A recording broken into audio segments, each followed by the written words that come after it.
Hey guys!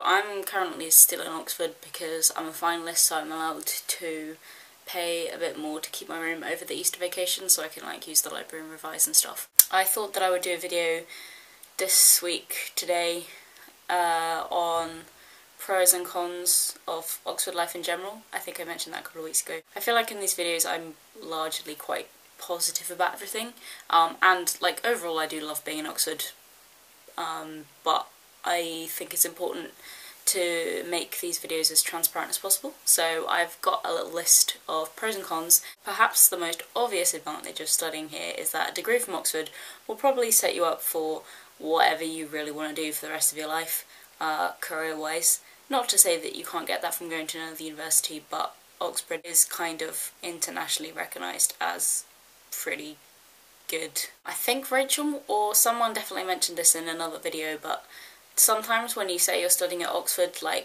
obviously there's a lot of stereotypes and presumptions surrounding the idea of Oxford, which is part of the reason we're making these videos. I find it a little bit awkward telling people I study at Oxford because you never know how they're going to react. You get to work with other students who are just as enthusiastic and unashamedly in love with your subject as you, which is really, really awesome.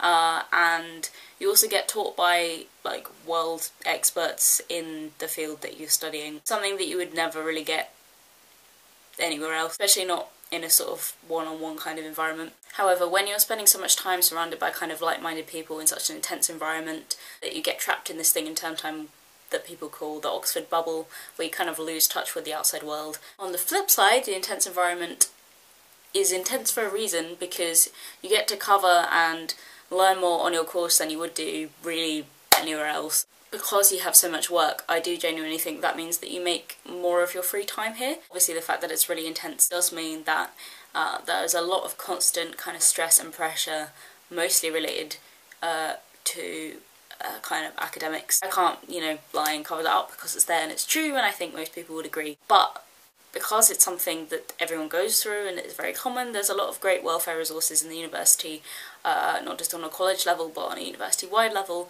added to which being in kind of such an intense environment where people are going through the same thing as you does mean that you kind of make very good friends with people very quickly, and you kind of stick with each other through everything. Plus, the terms are only 8 weeks long, which means that even if it is stressful, it's bearable because it will be over relatively quickly. Another good thing about Oxford is that the resources are awesome, not just facilities like libraries and stuff, but also there's loads and loads of societies, and despite what a lot of people say, I really don't think the nightlife is that bad. I actually think it's quite good.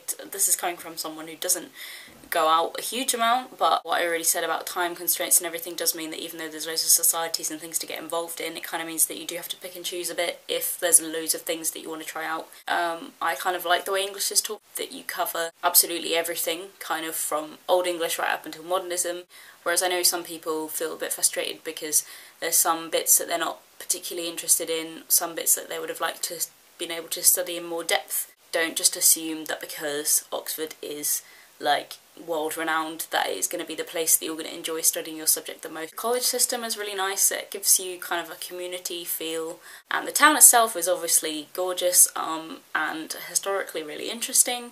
There's always lots of stuff going on, and you're kind of always within walking and biking distance of pretty much everywhere you need to be. It can be expensive. Colleges kind of vary in expense as well, so something to consider. It's not as expensive as living out in London, I don't think, but it's still quite expensive if you're going to have to live out during one of your years. If you're going to be living in college, it will probably be cheaper overall, although it's kind of a bit annoying if you're going to be in for 3 years, just bearing in mind the fact that it's having to move your stuff in and out over periods of 8 weeks can be kind of annoying, especially if it's you're going to have to move out 10 AM the day after you finished your last exam. That happened to me in first year, and it was kind of annoying because I know a lot of my friends at other universities had a week or a couple of weeks to celebrate and do nothing after their exams. Overall though, I'd say Oxford is, yeah, it is kind of weird. There's a lot of strange traditions, like people wearing weird gowns and flowers when they sit exams. It's definitely not for everyone, but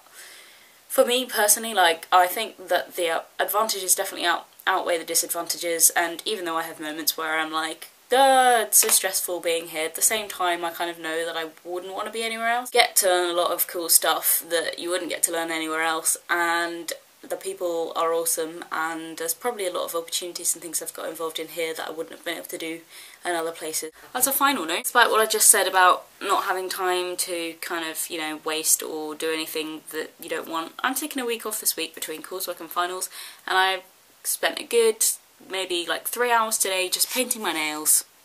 So yeah.